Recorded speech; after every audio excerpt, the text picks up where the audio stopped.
तो दोस्तों एक बार फिर से स्वागत है आप सभी का आपके अपने favourite English learning channel scholar English पर।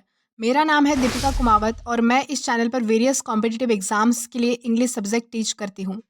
तो दोस्तों आज की इस वीडियो में हम बहुत ही इंटरेस्टिंग पोएम डिस्कस करने वाले हैं जिसका नाम है द पुली, जो कि जॉर्ज हर्बर्ट द्वारा लिखी गई थी। तो इस वीडियो में हम इस पोएम का लाइन टू लाइन एक्सप्लेनेशन देखने वाले हैं, लेकिन आगे बढ़ने से पहले हम पोएट के बारे में थोड़ी इन्फॉर्मेशन ओवरव्यू कर लेते हैं।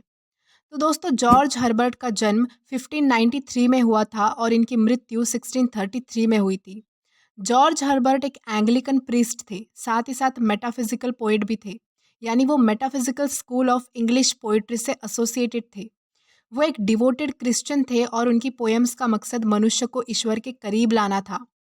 हर्बर्ट को लाइफ टाइम खराब हेल्थ का सामना करना पड़ा और इसी के चलते 39 की उम्र में ही उनकी डेथ हो गई। उनकी पोयम उनकी डेथ के बाद यानी कि 1633 में पब्लिश हुई थी।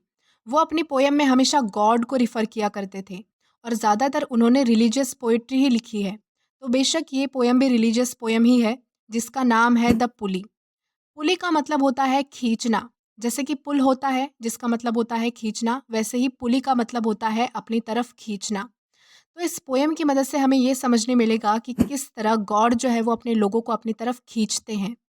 तो चलिए इस पोयम का लाइन टू लाइन एक्सप्लेनेशन देख लेते हैं। तो हमारा सबसे पहला स्टांजा है, When God at first made man, having a glass of blessings standing by, let us, said he, pour on him all we can. Let the world's riches which dispersed lie contract into a span. तो यहाँ हमारे first stanza में poet ये कहना चाहते हैं कि जब ईश्वर ने इंसान को सबसे पहले बनाया, तब उनके पास एक ग्लास था जिसमें बहुत सारी ब्लेसिंग्स भरी हुई थी और उन्होंने ये कहा कि हम इंसान को जो भी कुछ दे सकते हैं वो सब कुछ देंगे, हम उन पर सारी ब्लेसिंग्स उड़ेल देंगे।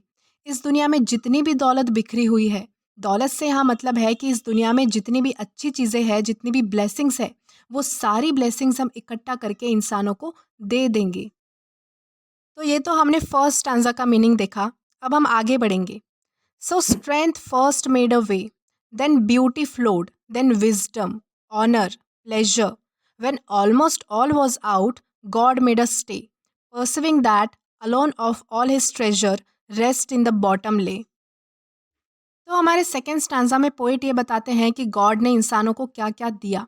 तो सबसे पहली चीज़ जो ईश्वर ने इंसानों को दी थी वो थी स्ट्रेंथ यानी कि ताकत। उसके बाद है ब्यूटी यानी कि सौंदर्य। इस दुनिया में गॉड ने सबसे सुंदर क्रिएचर इंसानों को ही बनाया है, तो इंसानों को ब्यूटी भी दी गई। देन है विजडम यानी कि बुद्धि। गॉड ने इंसानों को सोचने समझने की ताकत भी दी है।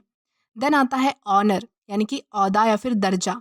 गॉड ने इंसानों को सबसे ऊपर रखा, सबसे ऊंचा दर्जा दिया। और देन लास्ट है प्लेजर यानी कि खुशी। तो ये सब चीज़ें देने के बाद जब गॉड का जो ब्लेसिंग्स का ग्लास था वो खाली होने लगा था, तब गॉड रुक गए। यानी उनके पास जितनी भी ब्लेसिंग्स थी वो उन्होंने सब दे दी, लेकिन तो भी उन्होंने इन सारे खजाने में से थोड़ा सा पार्ट जो है वो ग्लास के बॉटम में बचा कर रख लिया। तो उन्होंने ऐसा क्यों किया? तो इसका जवाब हमें हमारे नेक्स्ट स्टांजा में मिलेगा। तो हमारा अगला स्टांजा है कि for if I should said he bestow this jewel also on my creature, he would adore my gifts instead of me and rest in nature, not the god of nature, so both should losers be. तो इस stanza में poet ये कहना चाहते हैं कि अगर God उस ब्लेसिंग वाले ग्लास में से वो आखिरी ज्वेल यानी कि वो आखिरी खजाना भी इंसानों को दे देते, तो इंसान कभी भी गॉड को नहीं जानता था। वो गॉड के बजाय उनके गिफ्ट से प्यार करता था, उनके गिफ्ट्स को पूजता था और इसी तरह वो भगवान में विश्वास भी नहीं रखता था। और हम दोनों भी यानी कि इंसान और गॉड दोनों भी लूजर्स कहलाते थे। तो अब वो कौन सी आखिरी चीज़ है जो गॉड ने इंसानों को नहीं दी? तो वो थी पीस यानी कि शांति। तो अगर आप देखें तो आज के समय में कोई भी व्यक्ति चाहे वो कितना भी अमीर हो, लेकिन उसके जीवन में भी शांति नहीं है। हर कोई मानसिक शांति के लिए झटपटा रहा है, जूझ रहा है। और यही एक वो आखिरी चीज़ है जो गॉड ने इंसानों को नहीं दी, क्योंकि अगर गॉड ने सब कुछ ही इंसानों को दे दिया होता तो इंसान कभी भी ईश्वर को याद ही ना करता।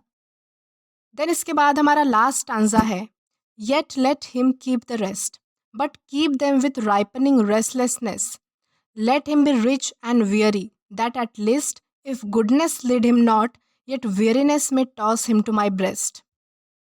तो हमारे आखिरी स्टांजा में गॉड ये कहते हैं कि उस एक चीज़ को रहने ही दो, इंसानों को सारे सुख मैंने दे दिए, लेकिन ये जो रेस्टलेसनेस है, ये जो बेचैनी है, ये इंसानों के पास हमेशा रहनी ही चाहिए, ताकि मुसीबत के समय वो मेरे पास आए। उसे अमीर और थका हुआ रहने दो, ताकि जब भी वो परेशान हो तो वो मेरे पास आए और मैं उसे अपने गले से लगा लूँ। दोस्तों, यहाँ हमारी ये पोएम ख़त्म होती है और आई होप आपको ये पोएम ज़रूर पसंद आई होगी, और अगर आपको ये वीडियो पसंद आया हो तो do like this video, subscribe the channel and share as much as you can. Till then keep learning. Thank you.